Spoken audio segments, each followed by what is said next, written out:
밖에 나갔다가 서로 길이 엇갈리는 가운데 목사님이 저를 바라보면서 전사님 너무 죄송하다고, 일도 많이 맡기는 것 같고 참 내가 많이 해주지 못해서 너무 미안하다고, 내일도 설교도 하게 돼서 너무 미안하다고 막 이야기를 하시는데 얼굴에는 미소가 가득하시더라고요.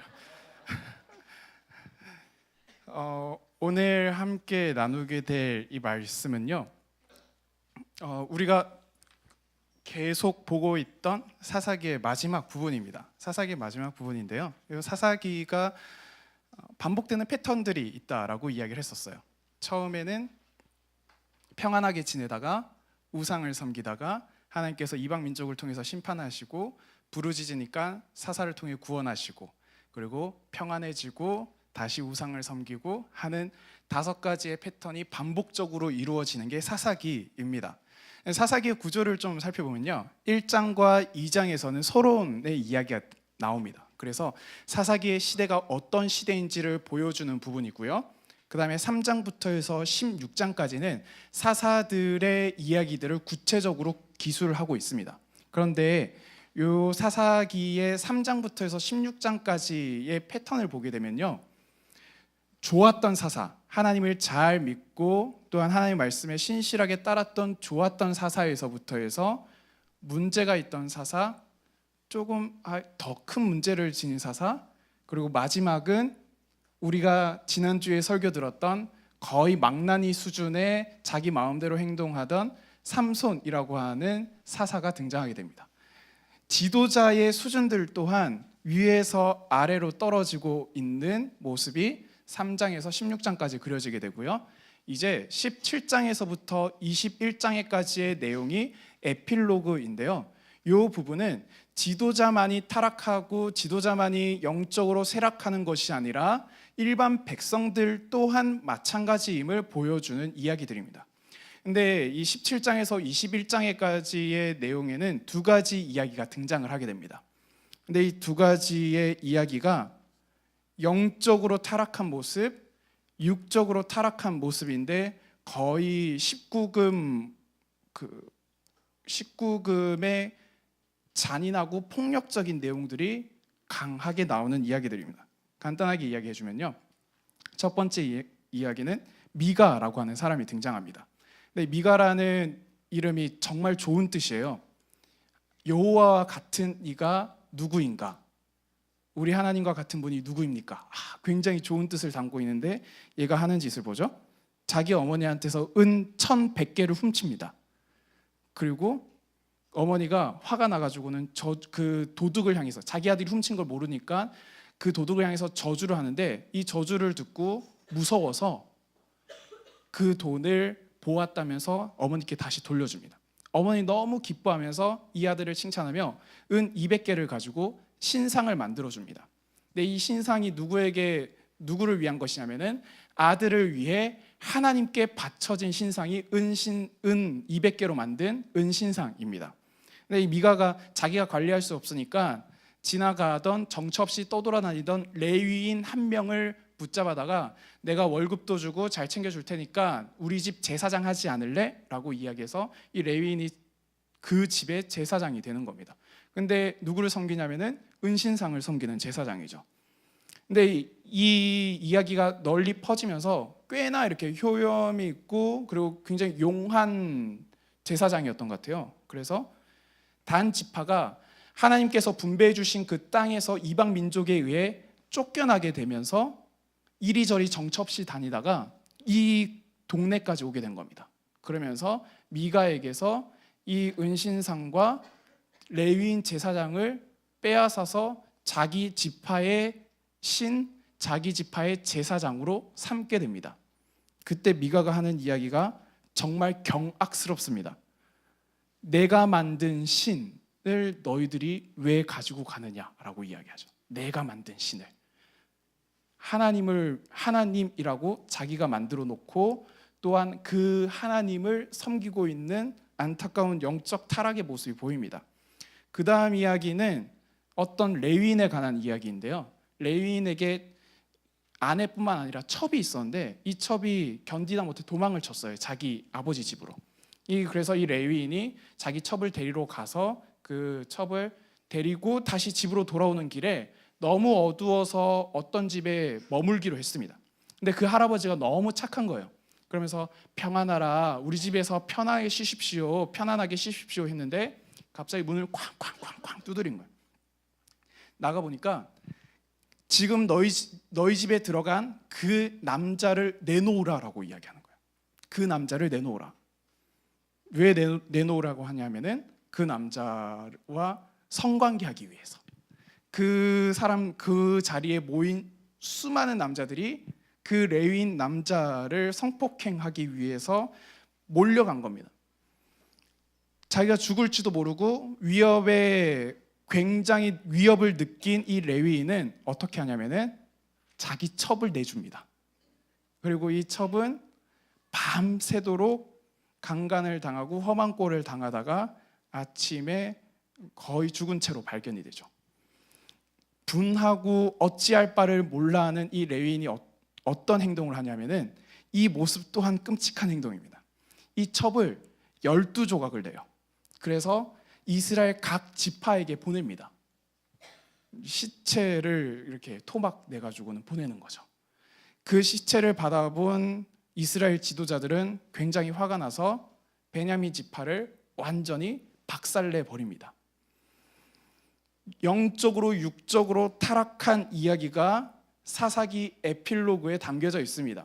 영화로 만든다 하더라도 이 영화는 분명히 19금 이상 그리고 삭제되는 장면들도 굉장히 많을 것입니다.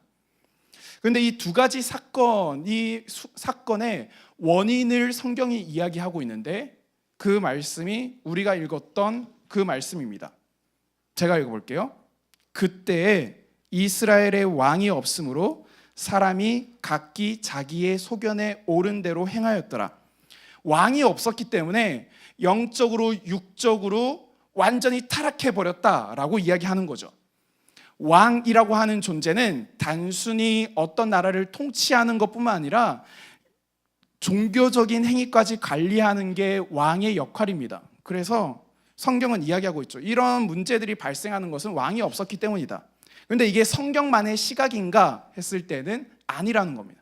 이스라엘 백성들도 느끼기를 우리들에게 여러 가지 문제가 발생하는 거예요. 이방 민족들이 쳐들어오고 안에서 우리 내부끼리도 서로 갈등을 일으키고 정말 험한 일들이 일어나는 이유가 왕이 없기 때문이다라고 생각했습니다. 그러니까 굵직굵직하고 또한 위대한 지도자들이 등장을 하게 되면은 이스라엘 백성들은 항상 몰려가서 하는 이야기가 우리의 왕이 되어 주십시오라고 하는 이야기죠. 기드온이라고 하는 사람을 잘 알고 있을 겁니다. 300명만 데리고 미디안의 강력한 군대들을 다 무찔러 버렸죠. 그러니까 이스라엘 사람들이 기드온에게 와서 이야기합니다. 당신이 우리를 미디안 손에 구원하셨으니 당신과 당신의 아들들과 당신의 손자가 우리를 다스리게 하소서. 당신이 이제 우리의 왕이 되어서 대대손손 우리 이스라엘 민족을 다스리면 너무나도 좋겠습니다 라고 이야기하는 겁니다. 이스라엘 백성들에는 12지파가 있습니다. 조금 쉽게 하면은 김씨, 이씨, 박씨 이렇게 되어 있는 그 혈족 사회이죠. 이게 12개가 놓여져 있는데 그 각 지파들은 스스로의 힘으로 자치적으로 살아가고 있었습니다. 그러다 보니까 모여서 싸워야 되고 모여서 힘을 길러야 되는데 자기 먹고 살기에 힘들어하니까 이게 힘이 모이지가 않는 겁니다. 그래서 왕이 있어야 된다라고 생각을 했죠. 그리고 사무엘에게도 사람들이 와서 이야기를 합니다. 우리가 이렇게 힘이 없는 이유, 그리고 여러 민족들이 우리를 쳐들어오는 이유는 왕이 없기 때문입니다. 우리도 왕을 세워주십시오 라고 이야기를 하죠. 근데 기드온과 사무엘의 모습을 보게 되면요, 굉장히 좀 다른 시각을 가지고 있다라는 느낌을 받습니다. 기드온이 이렇게 이야기합니다. 기드온이 그들에게 이르되 내가 너희를 다스리지 아니하겠고 나의 아들도 너희를 다스리지 아니할 것이요 여호와께서 너희를 다스리시리라. 기드온이 바라보는 관점은 좀 다릅니다. 이스라엘 민족들이 공통적으로 하나님을 잘 믿든 잘 믿지 않든 성숙했든 성숙하지 않았든 가지고 있었던 한 가지의 생각은 우리에게 어려움이 닥치는 이유는 왕이라고 하는 울타리가 없기 때문이다. 우리를 지켜주고 보호해주고 또한 우리나라가 더욱더 발전할 수 있는 울타리 역할을 해줄 왕이 없었기 때문이다 라고 생각을 하죠. 그런데 기드온의 관점은 다릅니다. 우리에게는 이미 왕이 있다. 이미 왕이 있다. 그 왕이 누구인가요? 하나님이라고 하는 왕이죠. 하나님이라고 하는 정말 강력한 울타리가 있는데 그 하나님을 왕으로 생각하지 않기 때문에 이러한 문제가 발생한다라고 생각하고 있는 겁니다. 사무엘도 마찬가지입니다. 사무엘도 사람들이 사무엘에게 우리에게 왕을 세워주십시오 라고 이야기를 하니까 사무엘이 너무나도 답답해하면서 하나님께 기도합니다. 하나님, 저 사람들이 하나님을 왕으로 생각하지 않고 지금 인간의 왕을 세워달라고 이야기를 합니다. 하나님 어떻게 하죠? 그러니까 하나님이 굉장히 화를 내시면서 이야기를 합니다. 저 사람들이 사무엘 너를 버린 것이 아니라 저 사람들은 나를 버린 것이다 라고 이야기를 합니다. 이스라엘 백성들에게는 이미 울타리가 있었지만은 그 울타리를 울타리라고 생각하지 않고 또 다른 울타리를 만들려고 하는 거죠. 여러분에게는 울타리가 있습니까? 사람이 살고 또 인생의 연수가 이렇게 점점 차다 보면은 자기만의 울타리들을 더 공고하게 세우려고 합니다. 가정이라고 하는 울타리, 직장이라고 하는 울타리, 경제력이라고 하는 울타리, 자신의 권위라고 하는 울타리, 어떤 사회적인 지위라고 하는 울타리들을 겹겹이 쌓아서 나 자신이 그 안에 있을 때에 안전하고 그리고 그 안에 있을 때에 보호받을 수 있다라고 생각을 하죠. 그래서 나이가 들면 들수록 이 울타리를 더 높게 더 튼튼하게 세우려고 하고 있습니다. 여러분들의 울타리는 무엇인가요? 나를 지켜주고 나를 보호해 줄 수 있는 울타리. 열심히 수험 생활을 하고 있는 친구들에게는 대학이라고 하는 울타리가 나에게 세워져야지 내가 보호받을 수 있다라고 생각을 하겠죠. 또 이제 올해가 끝나면은 직장에 들어가거나 또 다른 길을 찾아서 가는 친구들은 또 그것들이 공고하게 세워져야지 내가 보호받을 수 있다라고 생각할 겁니다. 그리고 그것들을 더 튼튼하게 세우기 위해서 노력을 할 것이고요. 근데 오늘 하나님께서 분명히 이야기를 하고 있으십니다. 그때 왕이 없으므로 사람들이 각각 자기의 소견에 오른 대로 각자 자기의 소견대로 행하였더라 라고 이야기를 합니다. 이 시대를 한번 살펴보죠. 사사기의 시대는 굉장히 혼란스러운 사회였습니다. 이방 민족이 툭하면 쳐들어오고 그 이스라엘 사람들이 영적으로 잘못했든 잘했든 상관하지 않고 그냥 사실만 한번 보시죠. 이스라엘 사람들은 툭하면 계속 쳐들어옵니다. 또 어떤 민족은 추수 때만 맞추어 가지고는 곡식들을 가져가는 민족들도 있었습니다. 그리고 내부적으로는 종교가 하나로 모이지 않아서 내가 어디에 의지를 해야 될지 몰라 그냥 곳곳에 세워져 있는 우상에 가서 섬기고 있고, 또 지도자들은 서로 자기의 이익들을 위해서 싸우면서 연합하지 않는 모습들을 보여주고 있는 겉으로나 내부적으로나 굉장히 혼란스러운 사회이죠. 이 시대를 살아가고 있는 사람들에게는 불안함이 가득했을 겁니다. 그러니까 사사기 이후에 나오는 룻기 같은 경우에는 혼란스럽고 힘드니까 바로 그것을 떠나버리죠. 더 안전하고 보호받을 수 있는 곳을 찾아서 떠난 겁니다. 우리 시대도 마찬가지지 않습니까? 여러분들이 살고 있는 삶의 현장을 한번 보십시오. 사사기적 시대의 모습들이지 않습니까? 내일 일이 어떻게 될지 전혀 알지 못하고, 또 유명한 강사라고 하시는 분들이 나와서 하는 이야기가 1년 뒤의 모습이 어떻게 바뀔지 10년 뒤의 모습이 어떻게 바뀔지 우리는 아무도 알지 못합니다 라고 이야기를 합니다. 불확실한 시대를 살아가고 있을 뿐만 아니라 내가 살고 있는 하루하루의 삶의 현장 또한 굉장히 척박한 사회이죠. 아까 했던 레위인 이야기를 잠깐 볼게요. 레위인이 자기의 첩을 데리고 노인 집에 묵게 되었을 때 노인이 이야기를 합니다. 이곳에서 편안하게 지내십시오. 그런데 그 이야기가 끝남과 동시에 찾아온 사람들은 누구입니까? 그 레위인을 겁탈하려고 온 남자들입니다.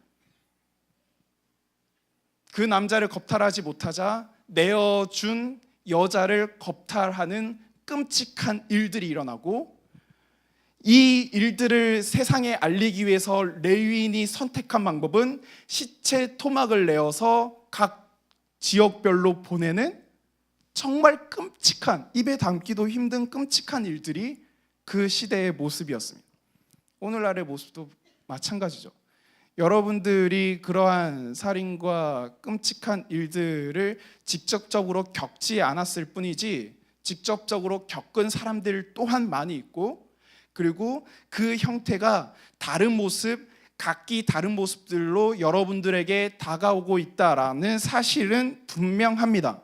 그런데 그러한 시대를 살아가고 있는 수많은 사람들이 선택하는 방법은 하나이죠. 내 울타리를 더 튼튼하게 세우고 내 울타리를 더 강하게, 누구도 침범하지 못하게 더 단단하게 만드는 방법을 선택하고 있습니다.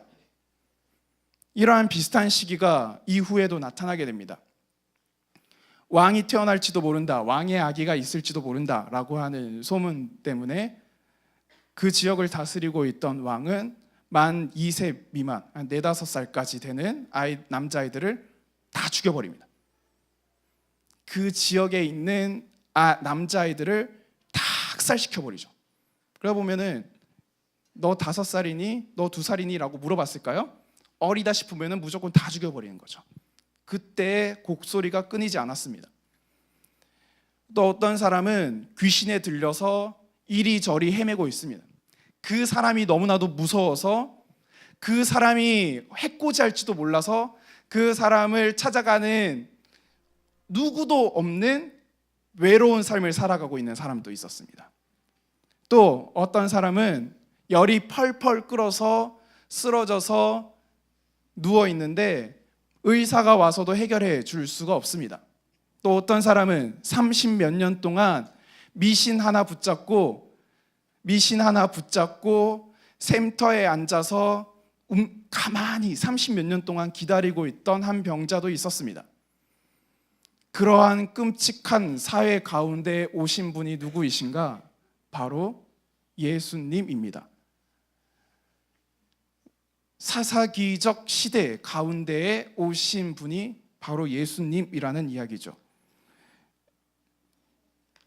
시편 2편에 보면 이런 이야기가 나옵니다. 어찌하여 이방 나라들이 분노하며 민족들이 헛된 일을 꾸미는가? 세상의 군왕들이 나서며 관원들이 서로 꾀하여 여호와와 그의 기름 부음 받은 자를 대적하며 우리가 그들의 맨 것을 끊고 그의 결박을 벗어버리자 하는도다. 자기 마음대로 살아가고 자신의 울타리를 만들고 자신의 견고한 기초가 흔들리지 않게끔 자기들 나름대로 아둥바둥하고 있는 시대를 향하여서 하나님께서 이렇게 행동하십니다. 하늘에 계신 이가 웃으시며 주께서 그들을 비웃으시리로다. 그때 분을 바라며 진노하사 그들을 놀라게 하여 이르시기를 내가 나의 왕을 내 거룩한 산 시온에 세웠다 하시리로다. 사사기적 시대를 살아가고 있는 사람들이 자신의 견고함을 유지하기 위해서, 자신의 안전을 유지하기 위해서 자기만의 울타리를 만들고 그 안에서 견고하게 살아가려고 애쓰는 모습을 보고 하나님께서 어떻게 행동하시냐면은 비웃으시리로다. 비웃으시리로다. 너희들이 그렇게 아무리 애써봤자, 너희들만의 울타리를 그렇게 세워봤자 아무런 일이 일어나지 않을 거라고 생각하느냐? 너희들에게 내가 한 왕을 주었다. 한 왕을 주었다. 그 왕을 내가 높이 세우리라 라고 이야기하십니다. 근데 그 왕의 모습을 한번 생각해 보죠. 그 왕이 어떻게 왕이 되었습니까? 머리에 왕관 대신에 가시면류관을 쓰셨고요. 옷에는 왕의 색깔인 빨간색 옷으로 굉장히 화려한 모습으로 있어야 될 그 몸에는 빨간색 옷 대신에 붉은 피만 가득했습니다. 상처나고 찢기고 그리고 창에 찔려서 온몸에 붉은 피가 가득한 채, 또한 높은 보좌에 앉으셔야 되는 그 분이 높은 십자가에 달려서 사람들을 바라보고 있습니다. 죽어가는 눈으로요. 저 세상을 다스리겠노라 라고 하는 굳은 결심이 아니라 죽어가는 눈빛으로 세상을 바라보고 있습니다. 그분이 우리 왕 예수님이죠. 그때 왕이 없으므로 사람들이 각자 자기의 소견대로 행하였더라. 자기 소견에 옳은 대로 행하였더라. 왕이 없는 삶을 우리 또한 살고 있지 않습니까? 하나님께서는 우리에게 왕을 주셨다라고 이야기하고 있습니다. 하나님이 왕이시고 하나님께서 보내신 그 예수 그리스도가 우리의 왕인데, 우리는 그분을 왕으로 생각하지 않고 그분의 울타리를 생각하지 않고 우리 마음대로 살아가고 있는 현실, 그게 나의 모습이지 않습니까? 여러분들의 모습이지 않습니까? 우리가 그분께 나아갈 때 우리는 참된 평안을 누릴 수 있고 참된 샬롬을 누릴 수 있습니다. 우리가 예수님께 나아가서 사사기적 시대를 살아가고 있는 사람들이 예수님을 만나고 나서 어떻게 샬롬, 어떻게 평안을 누리게 되었습니까? 귀신에 들려서, 어마어마한 군대의 귀신에 들려서 있는 그 사람을 향하여서 주님이 찾아오시죠. 폭풍우를 뚫고 이 귀신 들린 한 사람을 만나기 위해서 오십니다. 그리고 그 사람을 고쳐주시고 다시 떠나시죠. 열병 걸려서 쓰러져 있는 베드로의 장모에게 찾아가셔서 예수님은 그 병을 고쳐주십니다. 공동체에 어울리지 못하고 성벽 밖에서 살고 있는 나병 환자에게 친히 찾아가셔서 그에게 병 고쳐주시고 그리고 그를 위로하시고 그를 격려하셔서 이렇게 세워주십니다. 그를 증인 삼아주시죠. 예수님께서는 여러분들에게 찾아와 주셔서 내가 너희들의 왕이고 내가 너희들의 울타리가 되어줄 것이고 내가 너희들에게 참 평안을 허락해 줄 것이다 라고 이야기하고 계십니다. 그런데 여러분들의 반응은 어떻습니까? 그러한 이야기를 들음에도 불구하고 여러분들은 끊임없는 나의 울타리 세우는데 더 우선적으로 더 급급해 하고 있지 않습니까? 우리가 예수님께 나아가서 주님, 내 현실 한번 보십시오. 내 상황 한번 보십시오. 제 삶이 사사기의 모습이고 제 삶이 이러한 황폐한 모습입니다. 사사기의 패턴 한번 생각해 보세요. 평안하고 우상 섬기고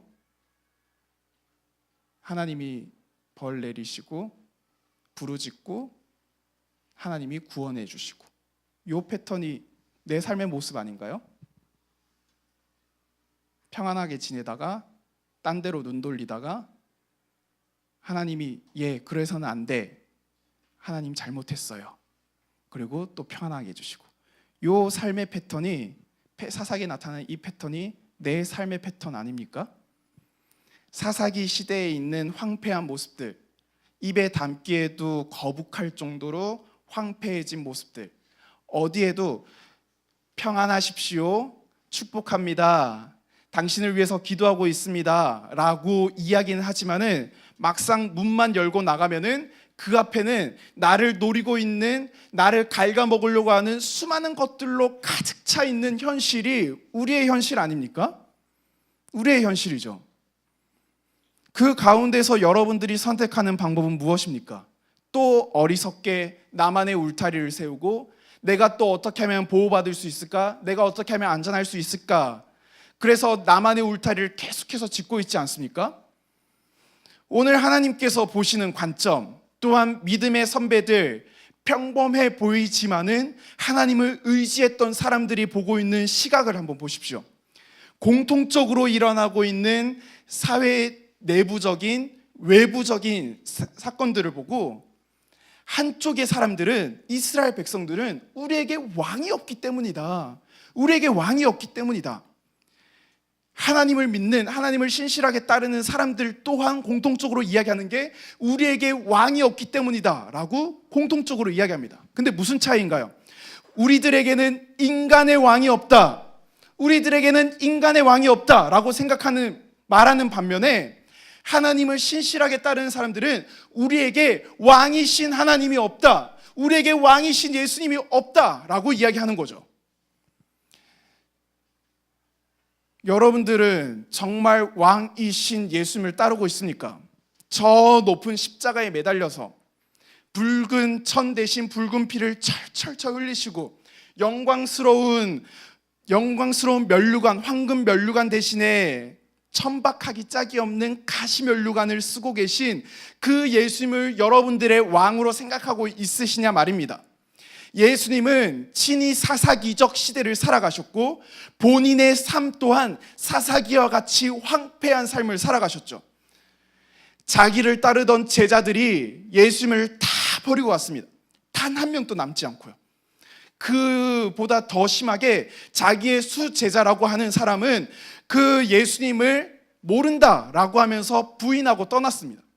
그리고 자기의 상처까지도, 온몸의 육체는 한계에 도달할 정도로 완전히 찢겨져 갔고요. 그리고 예수님이 가장 사랑하던 아버지, 하나님 아버지마저 예수님을 외면해 버리고 예수님을 완전히 버리셨습니다. 이 가운데에서 예수님보다 더 심한 고난을 당하고 있다라고 말할 수 있는 자가 있습니까? 예수님은 부모에게도 버림받았고요, 사랑하는 제자들에게도 버림받았고요, 또한 자신의 육체 또한 완전히 다 찢겨져 버린 분이 바로 우리 왕 예수님입니다. 나보다 더 심한 고통과 고난을 당하셨기에 우리가 할 수 있는 것이 무엇이냐면은, 나의 왕이신 주님, 나를 도와주십시오. 내가 당한 고통, 내가 당하고 있는 어려움 얼마나 힘든지 알고 계시지 않습니까? 주님, 나에게 찾아와 주셔서 평안하게 해 주십시오. 나를 지켜주시고 나를 보호해 주십시오 라고 우리는 기도할 수 있는 겁니다. 그 예수님을 나의 왕으로 모시고 그분으로 말미암아 나의 울타리로 삼고, 그리고 그 왕이신 나의 예수님께 나아가 예수님, 나를 도와주세요. 나를 다시 한 번만 붙잡아 주세요. 나에게 평안함을 허락해 주세요 라고 우리는 기도할 수 있는 겁니다. 여러분들이 얼마나 심한 고통과 고난을 당하고 있는지 저는 다 알지 못합니다. 여러분들이 이야기를 들어도 이게 확 와닿지 않죠. 그런데 예수님은 다릅니다. 예수님은 다릅니다. 제가 가지고 있는 신앙 중에 하나는, 내가 믿는 예수님은 나의 기도를 분명히 들으신다라고 하는 믿음입니다. 이 믿음은 제가 지금까지 살아오면서 단 한 번도 흔들린 적이 없습니다. 여러분들에게도 이 신앙을 여러분들에게도 권면합니다. 여러분들의 삶이 흔들리고 있습니까? 여러분들의 삶이 오늘 성경에 나타난 사사기적 모습과 똑같습니까? 그렇다면은 여러분들의 왕이 누구인지, 여러분들의 울타리가 무엇인지 다시 한번 찾아보십시오. 내 울타리와 내 왕이 우리 왕 예수님이 아니라면은 그 삶은 더 황폐해지고 더 처참해질 것입니다. 그런데 왕이신 예수님, 우리 왕이신 예수님이 내 삶의 왕이시고 내 삶의 울타리라면은, 내 삶이 비록 사사기의 모습과 똑같을지라도, 내 영혼이, 내 마음이 사사기의 모습과 똑같을지라도 분명히 우리 왕 예수님께서 찾아와 주셔서 평안하느냐? 평안하거라. 내가 너희들과 항상 함께 있을 것이다 라고 이야기하면서 하늘의 평안을 여러분들 삶 가운데 허락해 주실 겁니다. 이 이야기가 성경을 지나면 지날수록 더 뚜렷하게 나타나고요, 여러분들의 삶 또한 이 고백들이 조금씩 지나면 지날수록 더 뚜렷하게 나타날 것이라고 저는 믿어 의심치 않습니다. 이러한 은혜가 여러분들 가운데 가득하기를 진심으로 기도합니다. 같이 찬양하면 좋겠는데요.